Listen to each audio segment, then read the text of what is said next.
A recent study by the New York Times shows that in counties where more than half of people work in jobs that are threatened by automation, Trump won, while counties with fewer jobs at risk to automation went to Joe Biden. Very interesting. We got the perfect person to speak to about this phenomenon. 2020 presidential candidate, entrepreneur, and founder of Humanity Forward, the one and only Andrew Yang, joins us now to discuss what these results tell us about the parties moving forward. So great to see you, Andrew. Good to see you, Andrew. Hello, Rising. Hey, Crystal and Sagar. How are you, man? Tribe, whether I am a member. If so, sign me up. You are a member of the Rising Absolutely. Tribe, Yeah, no you're question. like very early Yeah, Rising Tribe, to be that's honest with you. So, Andrew, I mean, I'm sure this study is absolutely no surprise to you. But what did you make of it? And what do you think that the Democratic Party should take from the results of this study? I am thrilled that people are now digging into this. And it's not surprising to me that the trends cut this way, having spent all this time campaigning in Iowa in particular. I can single out Iowa, but what I've been talking about more recently is Ohio and Iowa, because they've both been traditional bellwether states. Obama won both of them in 2012, and they both went to Trump by 8 points in 2020. And if you look at Ohio and Iowa, they are very high on that scale of jobs subject to automation, either in manufacturing or agriculture or both. So what you're seeing, unfortunately, is this polarization that's happening. Most people are thinking of the polarization along cultural lines or racial lines. But Ohio and Iowa point out that, look, they voted for Obama, so they're clearly open to a black president in the recent past. But it's getting economically polarized, where many of these communities are having the energy sucked out of them. And then when that happens, they have turned to Trump at a much higher level. Yeah, I think what I'm really fascinated by, Andrew, too, is that same dynamic. I mean, you saw Mahoning County in Ohio, right, which went for Trump, actually went for Clinton last time around. That was the GM plant and so much more, Lordstown. And you see the same dynamic in many of these counties across the industrial Midwest, which actually turned out at higher rates for Trump. That was not necessarily something that anybody expected. What lessons are you trying to push there for the Democratic Party to try and speak to more of those voters? You were one of the few, on election night to say, hey, look, a lot of people just voted for Trump, and we need to understand why.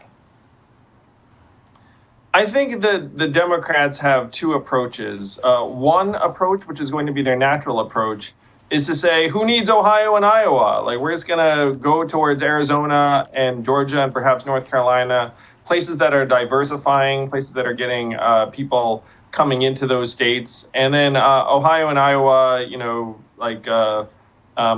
figure it out. That's the natural approach for the Democratic Party, and in my opinion, the wrong approach. A much better approach would be to go to Iowa and Ohio and say, we won these places not that long ago. There are many awesome Democrats in both of those states. I spent a lot of time in both of them. And then they have to hone a message, not even a message, policies that actually can help address the people who are living in these towns whose plants have closed, whose farms have automated, who've seen their one restaurant close, and really engage and say, what are we failing at? Like, why are we not actually able to speak to you in a way that we could speak to you even 8 years ago? That would be my vision for how the Democratic Party should approach this time, and not just succumb to these trends that, frankly, again, are just going to end up increasing the polarization and make it seem like we're two countries that can't talk to each other. Yeah. Democrats, obviously, look, they're happy they beat Donald Trump and that Joe Biden will be the next president, but they didn't pick up the Senate. Obviously, that'll be determined in two critical runoffs in January, but it'll be pretty tough sledding for Democrats to pick both of those up. And they suffered losses in the House when they were expecting to make gains. There's been a debate playing out over exactly what happened, what went awry. Was it a messaging failure? Was it a tactical failure? Was it a little bit of everything? One of the things that you were pointing to before the election is that Democrats should get on board with this $1.8 trillion stimulus deal that was floated by the White House. That's one thing that I think has been undersold in terms of some of the Democratic congressional underperformance. But what is your view of why Democrats underperformed in those ways? I think many people came out for Donald Trump because it does not feel like our government is working for them or cares about them or looking out for them. And the most powerful emblem of that is that we could not pass an additional relief bill after the CARES Act in March and April. It's November. Those benefits elapsed for millions of Americans in July.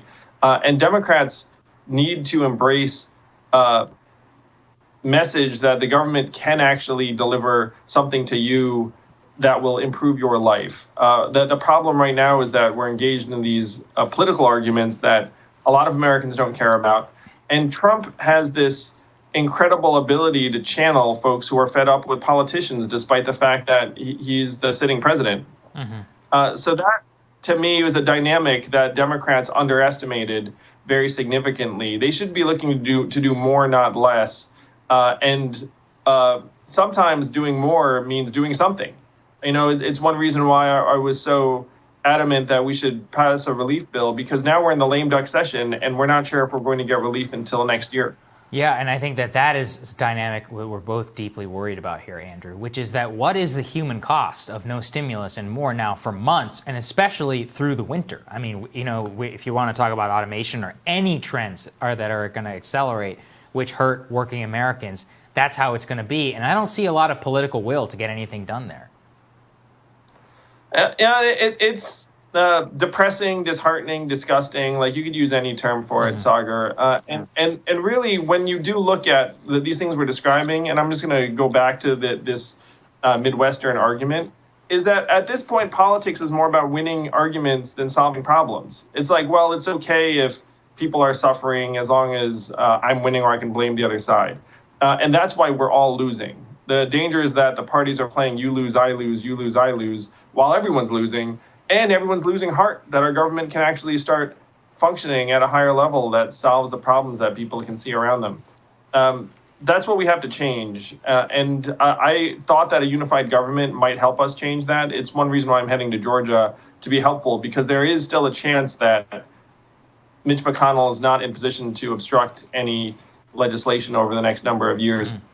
Yeah, I thought it was really fascinating. I mean, one of the big shifts that we saw was among Latinos, in particular in Miami, but also in the Rio Grande Valley. And when reporters went down and asked some of the voters who came out for Donald Trump, why did you do it? It was because they'd gotten a stimulus check under his presidency and with his name on it. You know, obviously this connects to a policy that you are most famous for, pushing for universal basic income so that people can have a floor under them, a basic sense of dignity, and also power to be able to do what they want with their lives. How do you think that the shifting on that signature policy of UBI, how do you think that the public has shifted in their understanding of that, in their potential support for that during the pandemic? And do you think that there's an openness to moving more in that direction under a Biden administration? Right now, 55% of Americans are for universal basic income in perpetuity, and 74%, including a majority of both parties, are for cash relief during the pandemic. I wish those numbers were that high when I was still running, or, you know, I might not be talking to you all right now. You'd still be talking to us, but you'd have a different title, that's all. That's right. Yes, of course I would. I am the Hill tribe, after all. Tribal membership is.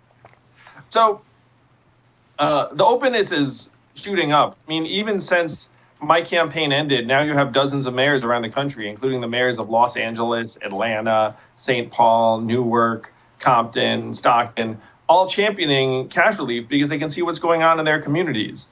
So the energy around it is sky high and rising. Economists all look at it and say, wow, this is the most effective thing we can do to help. So now my organization, Humanity Forward, is continuing to lobby for cash relief. And it's funny, it reminds me of an Onion article I saw a number of years ago where it said the American people hire a lobbyist to work for them because that's what it took to get anything done. That's what I feel like a little bit. It's like we're trying to get cash relief through Congress. And so now we have a political effort to do so. That's based upon what people need. Again, 74% of Americans, majority of both parties, every economist, it's common sense. And we should have been doing this the whole time. I just want to underscore that because I think this is really important as people think about politics, as people think about what should the Democratic Party be advocating for, what should they stand for. When you started your run, where was support for UBI, right? Because, you know, it's easy to read the polls and be like, oh, well, that's not popular, so we can't touch that. But I think one of the most important stories of the past 2 years is how dramatically public opinion has shifted on this issue. Oh, yeah. We pulled it early on in Iowa when we actually had money. Thank you, Yang Gang. Appreciate the heck out of you. We ran polls, and the approval in Iowa was somewhere in like the high 20s, early 30s early on. And then by the time my campaign ended, we'd broken past 50% in Iowa. And now it's well past that nationwide. So it's happening quickly, but it's happening because we can see what's happening to us. We can see what's happening to the economy. I mean, we've sent home tens of millions of Americans still in industries that are now certainly not going to recover as cases surge. And people like New York City just closed bars and restaurants again after 10 p.m. trying to tamp down on infection rates. So it's been great to see the movement build, but the movement is building because of the suffering we can see around us. Yeah, I think that's right. Thank you for being a voice on this. Applaud you in your work, and good luck in Georgia. We appreciate you joining us, Andrew. So great to see you, Andrew. Thank you. So see you guys too, OG. But yeah, appreciate the heck out of you both. Yeah, Thank you. We feel the same. A Department of Justice review says a former U.S. attorney used poor judgment by going light on Jeffrey Epstein. We're going to tell you more when Rising continues.